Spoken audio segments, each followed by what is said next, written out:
Строительная компания изъявила желание восстановить старый тоннель в горах Северной Альвонии, который был запечатан еще в конце XIX века. Контракт казался обычным – расчистить проход, укрепить своды, проложить новую линию. Никто из рабочих не подозревал, что за бетонной стеной их ждет история, от которой кровь стынет в жилах.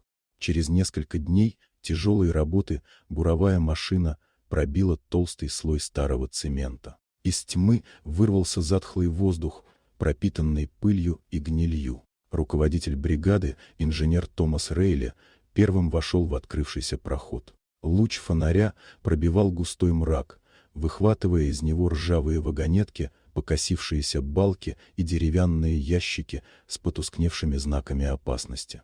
На некоторых сохранились символы, обозначающие старые взрывчатые вещества.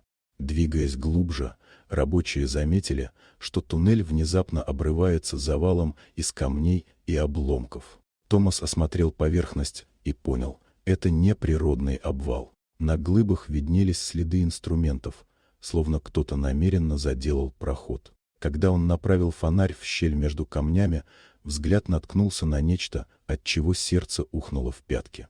За завалом лежали останки людей.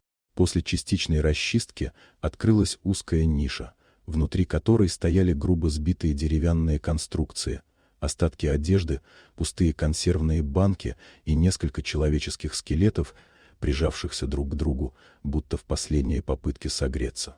Рядом нашли обугленные спички и обрывки бумаги, свидетельство того, что эти люди боролись за жизнь до самого конца. Позднее расследование показало, шахта принадлежала компании Eastern Mine Corporation, владевшей несколькими угольными разработками в регионе.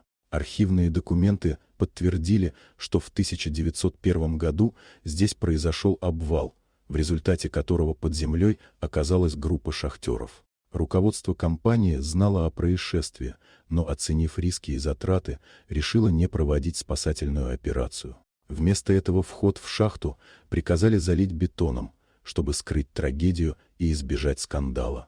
Томас и его бригада покинули тоннель, не в силах продолжать работы. Обнаружение стало сенсацией. Журналисты, историки и родственники погибших потребовали расследования и восстановления справедливости.